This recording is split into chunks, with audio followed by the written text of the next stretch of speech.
어제 아침에 잠깐 말씀드린 대로 우리는 찬양 받는 사람들이 아니라 찬양을 드려야 될 사람들입니다. 어떤 일이 있어도 하나님을 높이는데 우리가 초점을 맞추고 살아가야 된다.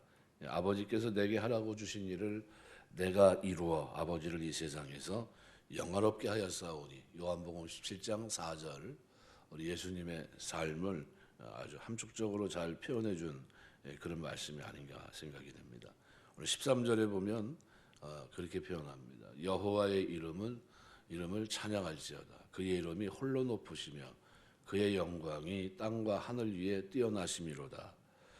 여호와 이름을 찬양할 것을 다시 한번 촉구하면서 그 이름을 찬양해야 될 이유를 분명히 제시해 줍니다. 그의 이름이 홀로 높으시고 그의 영광이 땅과 하늘 위에 뛰어나시기 때문이다. 그래서 148편은 빠진 대상이 아무도 없습니다. 하나님이 창조한 대상들 5절 6절 여호와의 이름을 찬양하면 그가 명령하심으로 지음을 받았습니다. 하나님이 지으셨기 때문에 모든 피조물들은 하늘의 천사뿐만 아니라 해와 달과 별들도 하늘의 하늘들도 물들도 찬양해야 된다는 거예요. 근데 그 대상에서는 빠지는 것이 없습니다. 그래서 7절서부터 보면 용, 바다, 불, 우박, 눈, 안개, 광풍, 산들, 모든 작은 산들, 과수, 모든 백향목, 짐승, 모든 가축, 기는 것, 나는 새, 세상의 왕, 모든 백성, 고관, 땅의 모든 재판관, 총각, 처녀, 노인, 아이,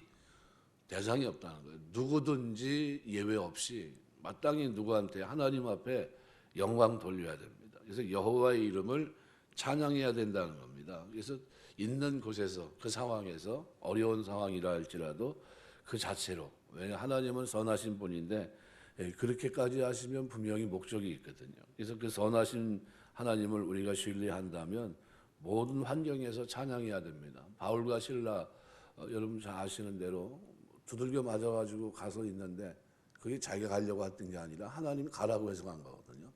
가가지고 귀신 하나 쫓아내고 돌아온 거는 몇 분이 없습니다. 그런데 뭐 하고 있습니까? 찬송하고 있어요. 우리 이해가 안 되잖아요. 왜 매 맞았는데 찬송하고 있지? 근데 그 하나님의 선한 뜻이 있으니까 나 일로 갔겠지. 뭔가 하나님 뜻이 있겠지. 그리고 자기 할 일은 뭡니까? 하나님께 찬양입니다. 이렇게 찬양을 했더니 하나님 어떻게 옥토가 흔들리게 하시고, 그 다음에 하나님의 능력을 경험하게 하시고, 그 땅에 최초로 하나님의 복음이 증거되며 구원받는 자가 나타나게 하시고 교회가 생겨지게 하시고 이렇게 하시는 겁니다. 우리가 생각할 때는 하나님께 영광 돌리는 게 후차적인 문제입니다. 뭐부터 해야 돼요? 매 맞았으니까 치료부터 해야 되고 억울한 거 하소연도 해야 될 거고 이렇게 해야 되는데 그거는 온데간데 없이 사라지고 그 자리가 찬송의 자리더라는 거죠. 이거는 우리 신앙생활의 방법, 순서를 우리에게 분명히 가르쳐 줍니다. 어떻게 순서를 가지고 해야 되느냐. 그래서 3절에서 12절에 언급된 모든 피조물 위에 뛰어나신 분이고 그것들 모두를 섭리하시며 다스리시는 분입니다. 그러니까 찬양하지 않을 수 없다는 겁니다. 왜 이토록 수많은 예들을 열거하면서 계속해서 하나님을 찬양을 명하고 있는 것인가? 그것은 그때 당시나 지금이나 인생이 하나님의 이름에 합당한 영광과 찬양을 올려드리지 못하기 때문입니다. 옛날이나 지금이나 비슷합니다. 여러분 더 나가서 끊임없이 하나님을 찬양하고 송축해야 될 그 입에서 오히려 불신 또는 원망, 망력 등 말들이 쏟아져 나오기 때문입니다. 이 시대를 지배하는 어둠의 영, 이 어둠의 영들은 우리의 귀와 눈을 가리고 하나님의 능력과 영광을 보지 못하게 하고 그 이름에 합당한 영광이 주께로 향하지 못하도록 온갖 방법을 동원해서 회방하고 있습니다. 그래서 점점 우리가 살고 있는 어떤 곳에도 하나님은 없는 것처럼 주장하는 이들이 득세하고 있고 또 하나님의 거룩한 이름, 그분의 말씀이 조롱을 받는 그런 지경에 이르고 있습니다.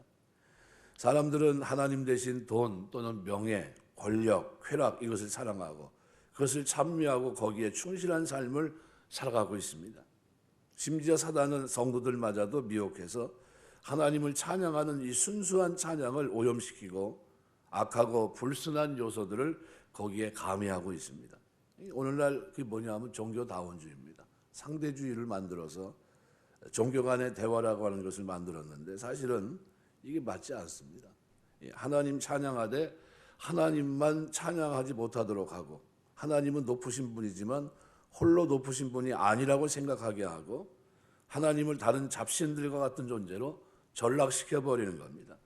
서로를 인정하고 인정받는 것이 진정한 평화고 화평이라 얘기를 하는데 큰 받는 얘기가 아닙니다. 오직 영광은 누구만 받으셔야 됩니까? 하나님만 받으셔야 돼요.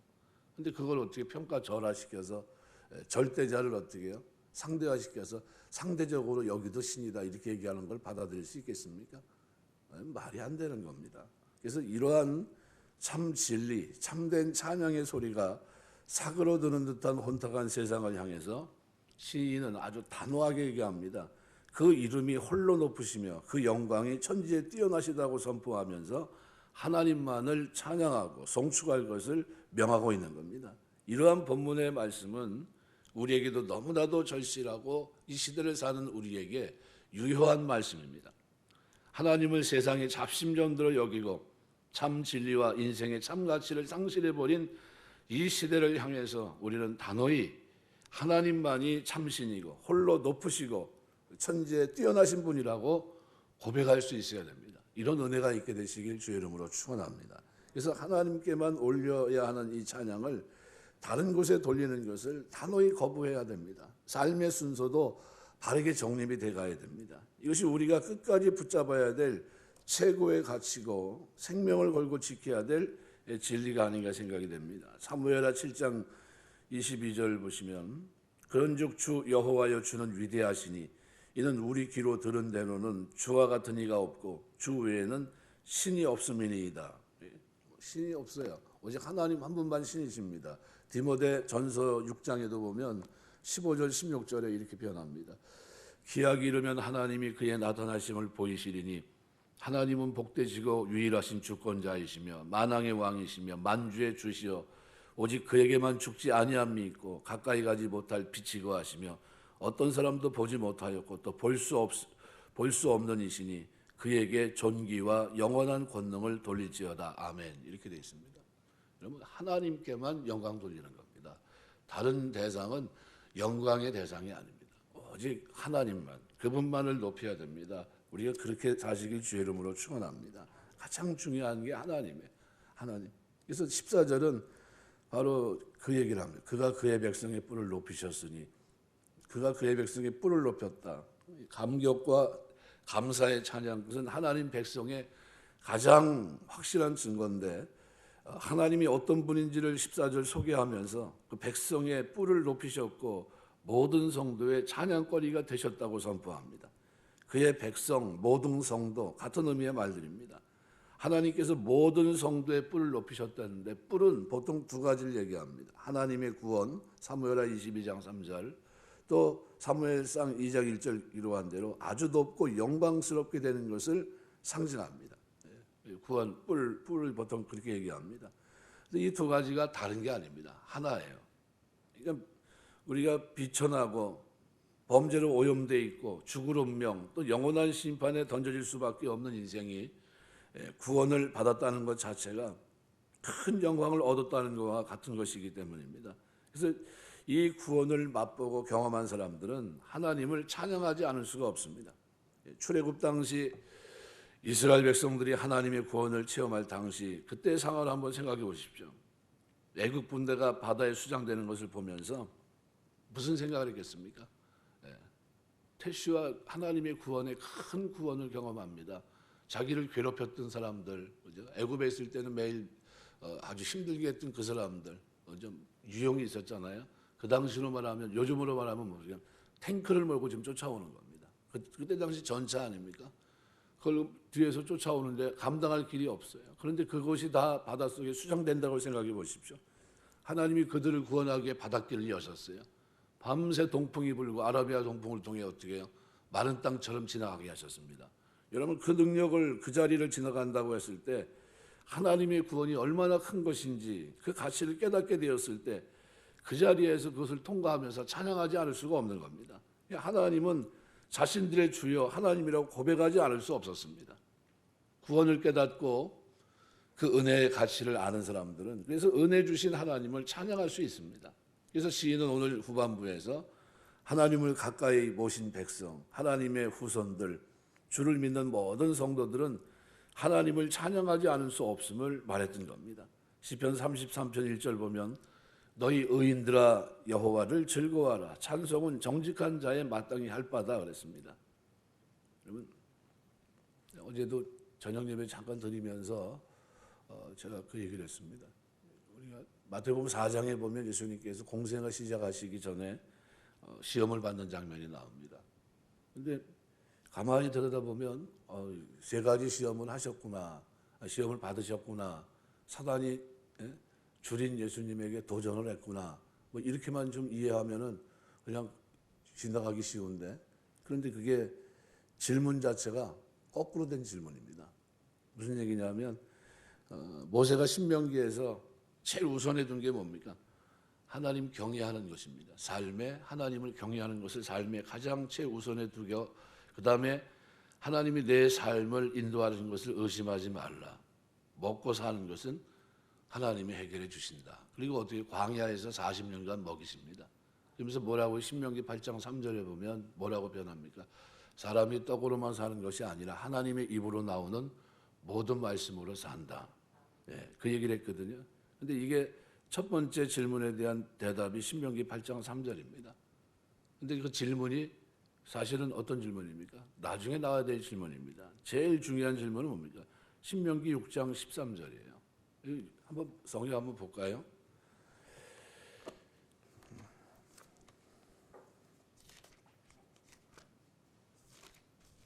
신명기 6장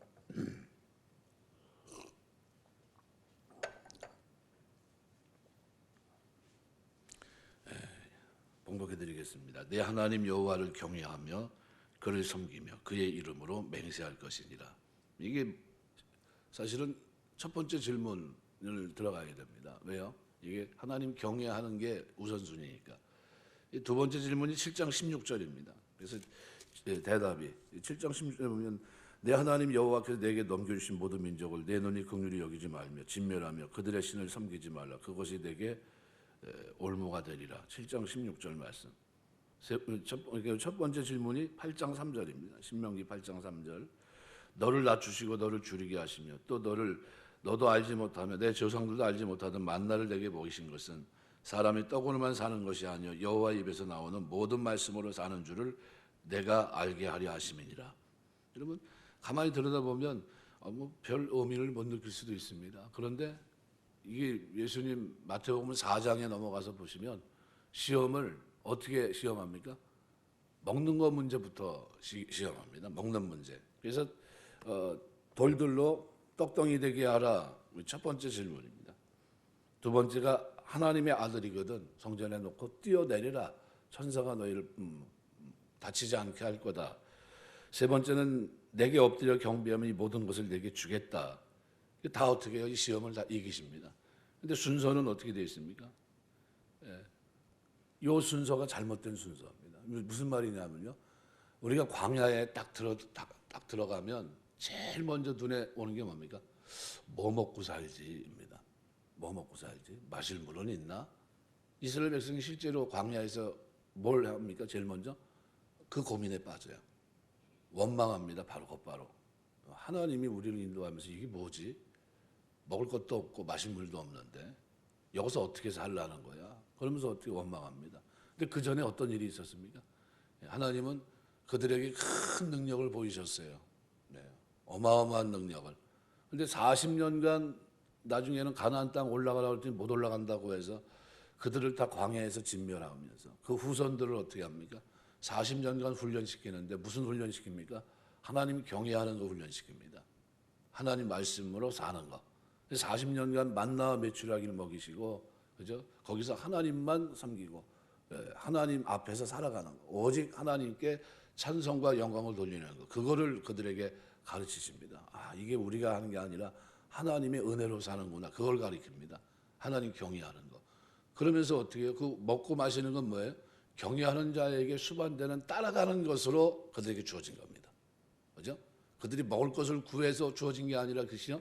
실제는 하나님과의 경외의 초점이 여기에 맞춰져 있었던 거예요. 여기에 이것이 맞춰지니까 그 수반된 게 뭡니까? 나머지 것들, 먹고 마시는 문제를 해결해 주신 겁니다.